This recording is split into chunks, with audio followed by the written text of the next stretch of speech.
គ្រឿងបូជាត្រូវបានគេថ្វាយបន្ទាប់ពីការសោយទីវង្គតរបស់ព្រះបរមរតនកោដ្ឋរដ្ឋជារិទ្ធតែរួបរวมគ្នាក្នុងកិច្ចខិតខំប្រឹងប្រែងរបស់ខ្លួនយើងរងចាំយ៉ាងអន្ទះសារនៅការបង្កប់របស់ព្រះករុណាកងទ័ពជារបស់យើងបានកំទេចទាំងអស់សូមឲ្យរដ្ឋជាដ៏អស្ចារ្យរបស់យើងរុងរឿងខ្ញុំគិតថាស្ដេចយើងកាន់តែច្រើនឡើងវាមានក្លិននៃអ្នកគ្រប់គ្រងដែលបញ្ជាពិភពលោកពេលនេះខ្ញុំក៏មិនហ៊ានមើលខ្លួនឯងដែរតើខ្ញុំត្រូវធ្វើអ្វីជាមេផ្ទះនេះបង្ហាញថាស្ដេចរបស់យើងបានក្លាយជាប្រសិនបើវាទុំរដ្ឋជារបស់យើងនឹងត្រូវបានប្រទានពរបាទរដ្ឋជាមានពរស្ដេចមកដល់ហើយ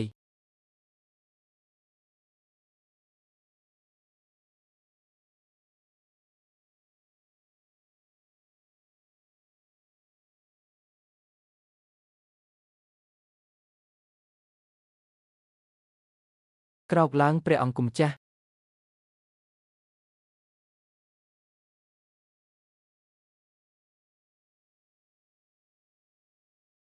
ខូគីឯណាចម្រៀងរបស់ស្ដេចសពថ្ងៃ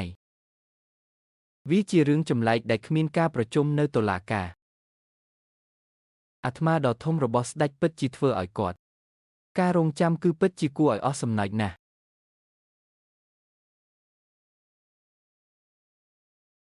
ព្រះករុណានិងមន្ត្រីចាស់របស់ព្រះអង្គគង់លើមេឃសព្វថ្ងៃខ្យល់គឺល្អឥតខ្ចោះសម្រាប់ការអនុវត្តទម្រង់ដូច្នេះខ្ញុំបានហាត់យូរបន្តិចសូមទោសដែលខ្ញុំមកយឺតព្រះអង្គម្ចាស់អត់ទោសឲ្យខ្ញុំខូគីអ្នកបានប្រឹងប្រែងហើយប្រញាប់ឡើងសូមអរព្រះគុណព្រះមហាក្សត្រសម្រាប់ខូគីពរជ័យរបស់ស្ដេចនេះគឺឈ្មោះដ៏អស្ចារ្យពិតព្រះអង្គឲ្យព្រះអង្គលើកដំកើងទូលបង្គំភារកិច្ចរបស់រដ្ឋមន្ត្រីចាស់គឺជាការទទួលខុសត្រូវរបស់ខ្ញុំនៅក្នុងរដ្ឋជាបន្ទាប់ពីឆ្នាំនៃការជាសះស្បើយទាំងនេះឥឡូវនេះលោកឆេគឺជាកម្លាំងដ៏រឹងមាំនិងបំពាក់អាវុធល្អដល់ពេលហើយខ្ញុំបានបំពេញបំណងប្រាថ្នាចុងក្រោយរបស់ព្រះមហាក្សត្ររឿងរ៉ាវនៃការគ្រប់គ្រងរបស់មហាជីលើវាលទំនាបកណ្ដាលអនាគតនៃអាជីវកម្មគឺនៅជិតជ្រុង Wuchu Kingdom Yongcheng អ្នកទាំងអស់គ្នាខ្ញុំមានផែនការល្អដើម្បីជួយ Grichi របស់ខ្ញុំនៅពេលដែលស្ដេចដ៏អស្ចារ្យនេះនៅរស់ជាច្រើនដងពួកគេចង់ដណ្ដើមយកតំបន់ទំនាបកណ្ដាលជាអកុសលយើងមិនបានត្រៀមខ្លួនបានល្អទេជើងមិនបានសម្រេចគោលដៅរបស់វា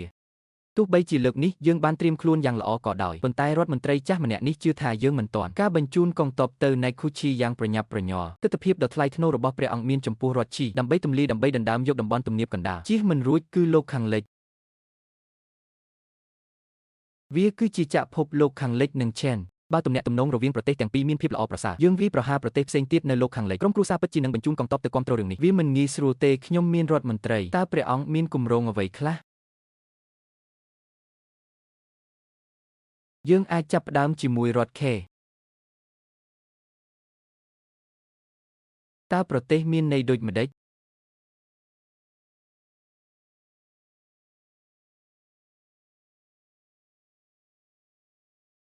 វាងសូមសាកល្បងស្រានេះតើអ្នកយល់យ៉ាងណាដែរស្រាល្អព្រះអង្គម្ចាស់ការសរសើររបស់អ្នកធ្វើឲ្យវាកាន់តែឆ្ងាញ់ចុះអ្នកសាកល្បងវត្ថុគោរពនេះម្ដងទៀតឬអ្នកបម្រើដែលមិនកតញ្ញូអ្នកដឹងច្បាស់ជាងយកឆ្នាំងនេះដាក់លើចង្ក្រានខ្ញុំផ្ដល់រង្វាន់ដល់អ្នកជាមួយនឹងដំណឹងរបស់ស្ដេចឈីវប្រទេសផ្ញើសម្បត្តិមួយអ្នកអាចចុះឥឡូវនេះ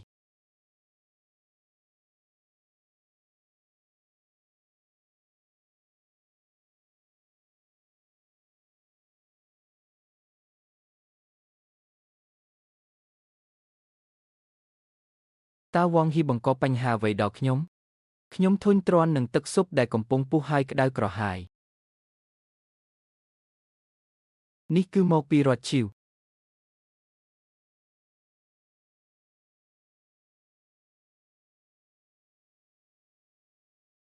ក្បាលគ្រាប់មិនទាន់ល្អនៅឡើយទេខ្ញុំត្រូវដោះស្រាយរឿងនេះរដ្ឋឈីវកាន់តែរឹងមាំពីមួយថ្ងៃទៅមួយថ្ងៃ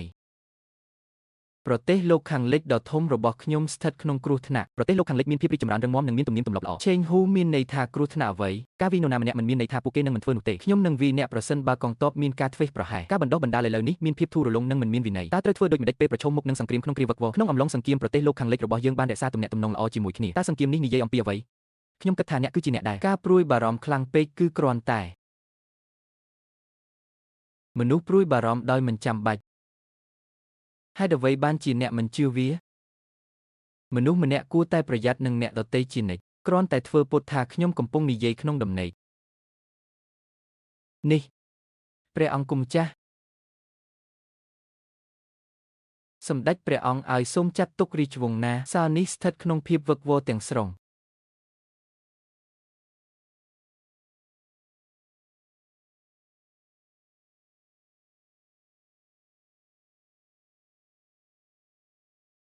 ធំស្ដេច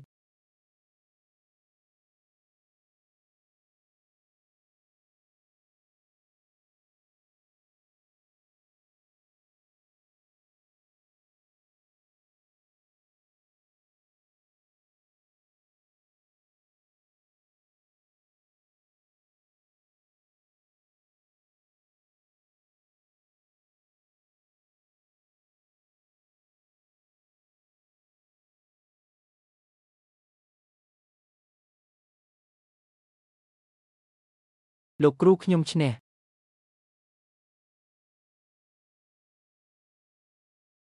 ប្រសិនបើអ្នកចាញ់ម្ចាស់របស់អ្នកនឹងអត់ទោសឲ្យអ្នកក្មេងស្រីម្នាក់នេះកាន់តែឆ្លាតជាងមុនវាច្បាស់ណាស់ថាការធ្វេសប្រហែសនេះនឹងនាំឲ្យអ្នកពិតជាទទួលបានដៃខាងលើរលកខាងក្រោយនៃទន្លេយ៉ែងស្លើសពីលោកខាងមុខស្ដេចដែលសោយទីវង្គតនៅលើឆ្នេរតើនេះអាចជាដៃអឺធទេទេពអប្សរ Peach Blossom Master វាគឺជាទេពអប្សរផ្កា Peach ធ្លាប់ពីឈ្មោះដ៏អស្ចារ្យរបស់អ្នកប៉ុន្តែគ្មានឱកាសបានជួបអ្នកទេថ្ងៃនេះទេពអប្សរបានបង្ហាញខ្លួនមកជួបខ្ញុំវាពិតជាកិត្តិយសសម្រាប់ខ្ញុំលោកតាចាស់ចៅហ្វាយអ្នកពិតជាសំហេតុផលណាស់នេះជាអ្វីដែលផ្កា Peach ប្រាប់អ្នកតើខ្ញុំត្រូវគេប្រាប់ប៉ុន្មានដងឲ្យគោរពម្ចាស់សូមឈប់ហៅខ្ញុំថាចាស់ទៀតទៅខ្ញុំនឹងខឹងប្រសិនបើអ្នកបន្តហៅខ្ញុំបែបនោះខ្ញុំយល់ហើយវាគឺជាលោកម្ចាស់មិនមែនជាមនុស្សចាស់ទេមិនអីទេបើក្បាលខ្ញុំសុខសប្បាយទេរីកាទៅខេបេសកជនមកពីប្រទេសនេះមកពិភាក្សាកិច្ចការជាតិលោកវ៉ាងបានអញ្ជើញទីប្រឹក្សាអធិរាជឲ្យទៅជាមួយគាត់នាំខ្ញុំទៅទីនោះភ្លាមវាជាផ្លែប៉េះ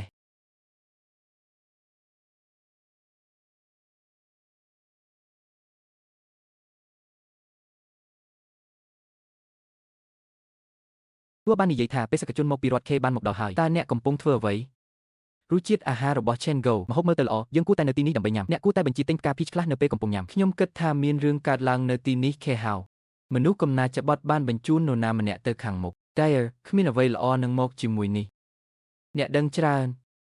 ហើយបន្ទាប់មកអ្វីពិភពលោកស្ថិតក្នុងភាពវឹកវរនឹងតំបន់ជុំវិញសង្គ្រាមរវាងរដ្ឋបានបន្តហើយ Marquis K គឺរងចាំពេលវេលាត្រឹមត្រូវដើម្បីរៀបចំលេខតើតំបន់វាលទំនាបកណ្ដាលមានរសជាតិឆ្ងាញ់ទេហេតុអ្វីដែលអ្នកដឹងអំពីការដណ្ដើមយកវាលទំនាបកណ្ដាលកំពុងស៊ីពិភពលោកមនុស្សជាច្រើនបានស្រេកឃ្លានដោយសារតែសង្គ្រាមមិនមានភេសជ្ជៈគ្មានអាហារគ្មានទឹកវេទនានាគ្មានអាហារឬទឹកវាមិនអាក្រក់ទេនៅក្នុងសង្គ្រាមការស្លាប់របស់ជនភៀសខ្លួននៅក្នុងភាពវឹកវរអ្នកដែលស្លាប់ពិតជាសោកនាដកម្មណាស់ហេតុអ្វីបានជាពួកគេត្រូវទៅធ្វើសង្គ្រាមនៅពេលដែលអ្វីដំណើរការល្អមិនមែនដោយសារមហិច្ឆតាឬដើម្បីប្រយោជន៍ផ្ទាល់ខ្លួនទេរ៉េលេបានចាប់ផ្ដើមសង្គ្រាមប៉ុន្តែពួកគេបានបង្កទុក្ខវេទនាយ៉ាងខ្លាំងដល់ប្រជាជននិងគួរឲ្យស្អប់ខ្ពើមជាខ្លាំងហើយរដ្ឋជីគឺជាម្នាក់ក្នុងចំណោមពួកគេការបង្ហូរឈាមនៃការសញ្ជ័យនិងការពង្រីកទឹកដីទន្លេល្អ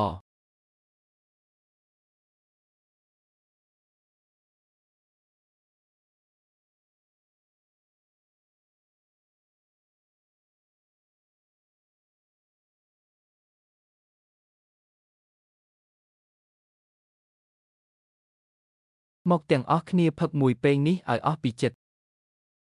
សូមអរគុណ Chen Hao សម្រាប់ជំនួយរបស់អ្នកនៅថ្ងៃនេះ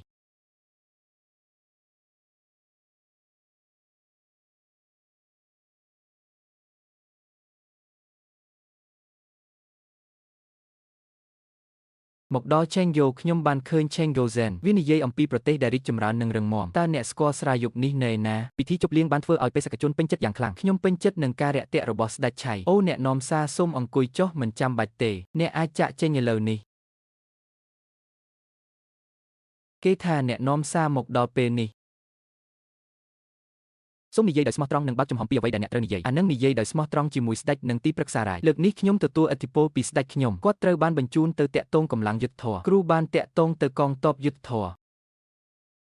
ស្ដេចខ្ញុំខុសដែលបានឡើងជាអធិរាជបញ្ជាដោយសម្ងាត់ឲ្យតាក់ទងមនុស្សសុចរិតកងទ័ពរួមគ្នាបញ្ឈប់រដ្ឋឈីវវិលុកតំបន់ទំនាបកណ្ដាលនិងកម្ចាត់ស្ដេចជូមហិច្ឆតាឈ្លានពានដើម្បីការពារប្រទេសចិនតើរដ្ឋឈីវចង់ចូលអេនីងបែបណា